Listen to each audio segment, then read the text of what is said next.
Hello mga kapamers, panibagong umaga, panibagong vlog naman po tayo. So update ko kayo sa ating bukid dito sa ating area. So yun na nga mga kapamers, uulitin natin yung area natin. Mag-spray ulit tayo ng rice buck. So hindi pa masyadong malinis yung area natin. So ito, rice buck na gagamitin natin para sa damo natin. So yung inisprayan natin ng cleanser, patay naman yung damo na inisprayan natin, pero may panibagong uusbong na naman na pwedeng makaapekto sa ating palayan. So kinakailangan bago yan magkaroon ng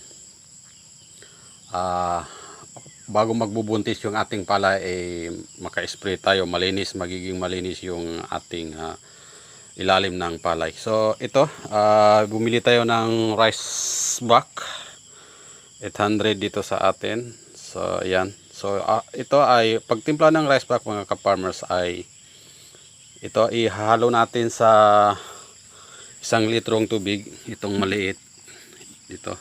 So yung katabi ko, yung ating kuya, nag-spray siya ng Noblec na mga 3 araw na siguro nakalipas ito. So dito natin ilalagay yung titimplahin natin na rice buck.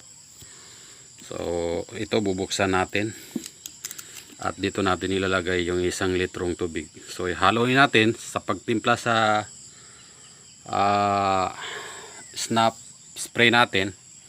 So isang 16 liters, isang sukatan nito. So isang ganito sa isang 16 liters. So yun, subukan natin ulit. So ito na siguro yung panghuli natin pag-spray ng herbicide sa ating damo. So Noblec, kahapon tinignan natin yung tinamaan ng Noblec, yung sinasabi kong mahirap puksain na damo, yung tinatawag na bugang sa unang mga vlog natin, ay naobserbahan pa natin kung talagang mapuksaan itong Noblec. So 3 araw nakalipas, so nagiging yellow naman yung dahon ng bugang natin. So baka sakali na itong makapuksa sa ating matinding damo. So ito yung mga soji na inispray natin, grass top yan. So titingnan natin, haloy natin ito.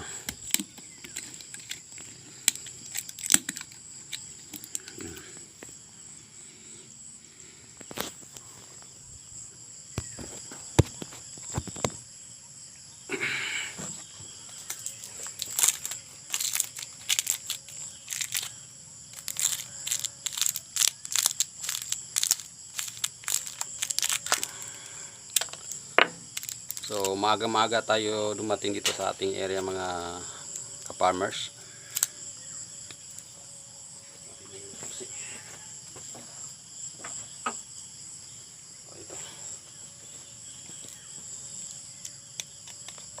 So ito yung nahirapan tayo hanapin itong rice buck. Kay ang sabi ng pamangkin ko, rice buck, hindi pala rice buck, kaya pala hindi makita ng yung babae na nagatinda, kasi ang nasabi ko rice buck. So meron namang rice buck pero hindi pang herbicide, pang insecticide na gamot. Yun ang binigay sa akin.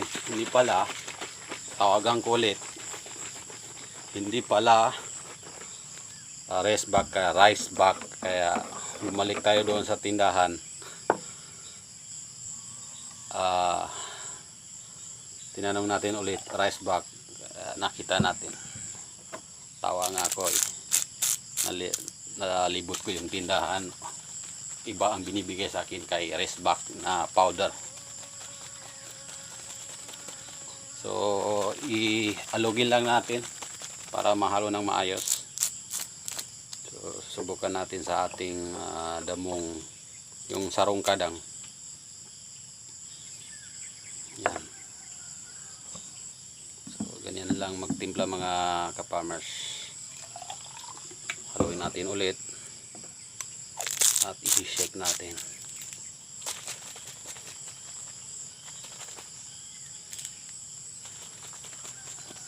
Yan.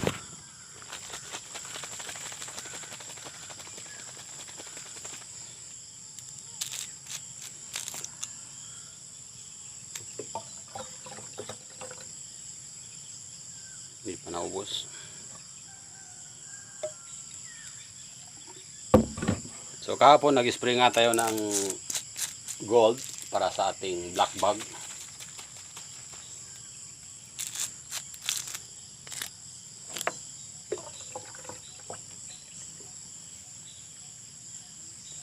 So ilagay na natin ng camera natin dito sa ating lalagyan.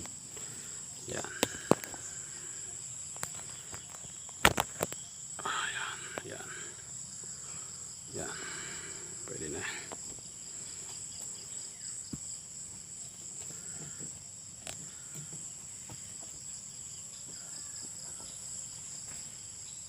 So, pwede natin. Yan.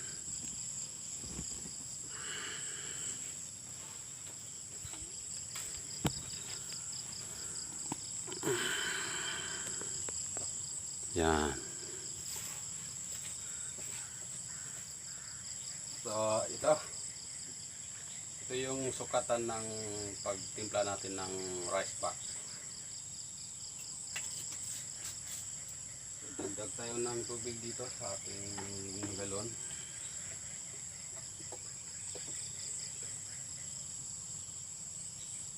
Ay.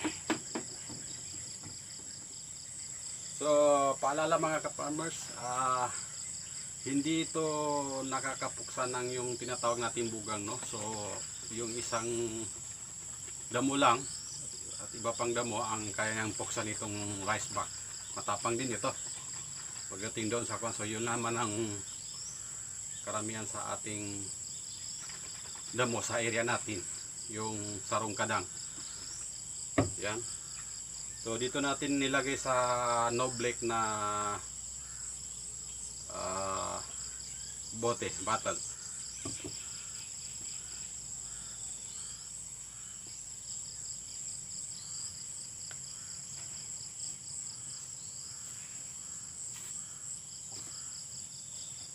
So change costume na tayo